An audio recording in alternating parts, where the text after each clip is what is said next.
Hello, my friends.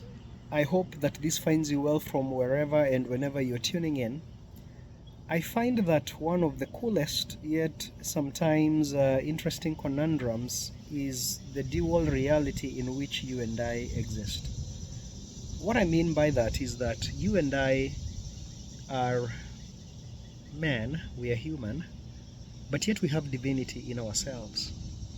I think of Jesus, who was described as the God man, who was 100% God and 100% man at the same time. You and I have that seemingly parallel reality operating in us as well.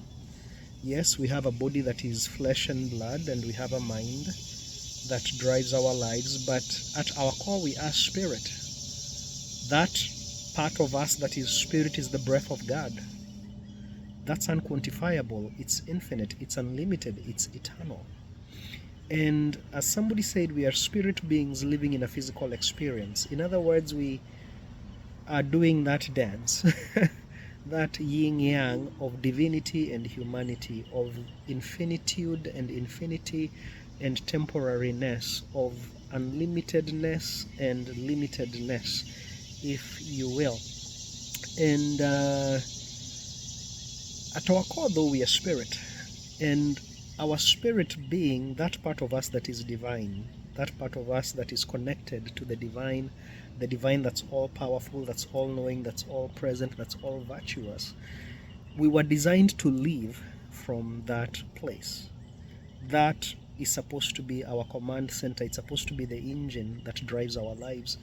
However, we live lives the other way around, by being affected and instinctually reacting to our environment.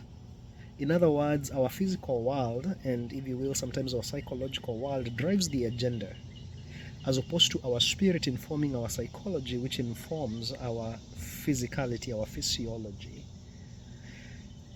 I hope you do realize that the spiritual world is more real than the physical world, because the physical world emanates from the spiritual world. Point being, I'm just reinforcing the idea that the spiritual world is supposed to control the physical, not the other way around.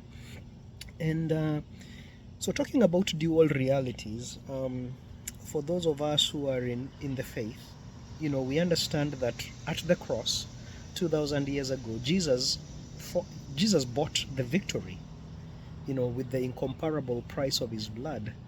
But yet, we are still, in a way, fighting, right? I think of the children of Israel when God took them out of Egypt and he told them, I'm going to take you to the promised land, Canaan. The funny thing is that he told them, I've given you the land, but they had to fight. That's another interesting dual reality of two, if you will, parallel, seemingly irreconcilable realities that are true at the same time. That you have the victory already, yet you are fighting for the victory. And for example, we know that Jesus already won the battle for us, but we still have to claim it. We still have to enforce the victory. Yes?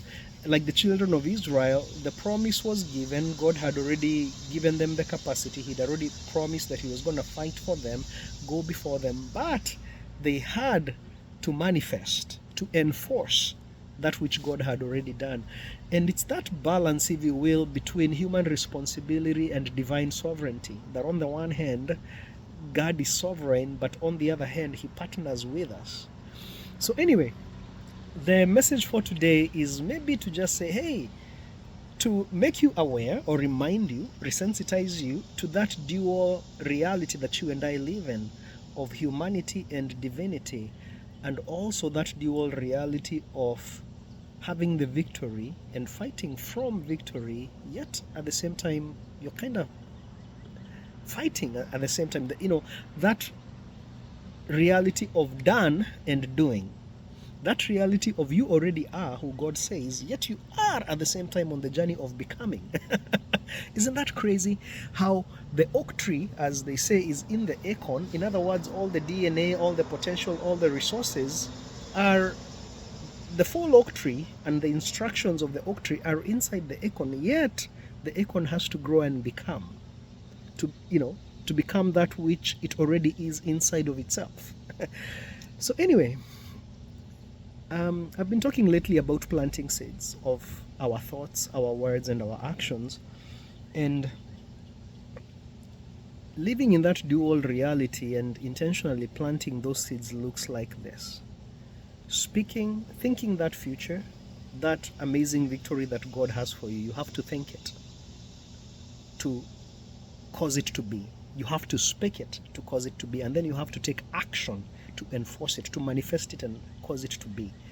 But you don't just speak it, think it, and act it. You also have to think from, act from, and speak from the vantage point of it being already done. I hope I've not confused you so far. In other words, even as you do the things, you also are doing them from the vantage point of it being already done. In the world of self-development, and this is where I have come to appreciate that all truths are microcosms of each other. Sometimes we close ourselves. You're like, I'm just a Christian, I'll just read the Bible. But a lot of times, if you start getting into all kinds of knowledge, because at the end of the day, if there's any truth in anything, God is the source of that truth. And sometimes that truth comes from spirituality in the scripture. Sometimes that truth comes from science. Sometimes that truth comes from just the environment and you observing God as He reveals Himself in the environment. Sometimes it comes through philosophy and maybe listening to the ideas of others. You may not agree with everything, but being open to other people's ideas, sometimes even opposing viewpoints, I've come to find that you will find God's truth in that as well. So in the world of self-development, for example, they say that you should act and think and speak like the person you want to be, like already. Like, in other words, operate from your ideal self. So yes, on the one hand, you're gravitating towards it, but you gravitate towards it by operating like it. I guess there's some truth in the statement, fake it till you make it. But hopefully what I'm sharing here is maybe providing understanding so that as you fake it, you are doing it with the right understanding, right? That on the one hand, you are working and doing the things that are getting you to the desired future, but you're doing it from the faith that it's already done. Scripture says that faith is the substance of things hoped for and the evidence of things not seen. You know, it's like it's having that blueprint in your mind, right? That schematic, you know, that architectural drawing, that vision, if you will, because vision is what precedes all of that stuff that causes you to move. So on the one hand, you're manifesting, but you're manifesting that which has already been envisioned and confirmed in your spirit. It's just a matter of time. It's just a matter of time. So today's post is long.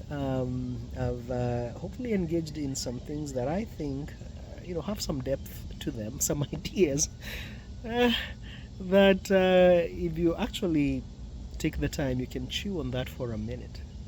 And is that something that you realize and basically understand like in a moment, like now, once and done? No, I think that's a reality that we have to chew on and unwrap and unpack all our lives, doing the dance, living from a place of our humanity, yet living from a place of our divinity, fighting for victory while at the same time fighting from victory, living in the yin-yang of done yet doing, of being yet becoming.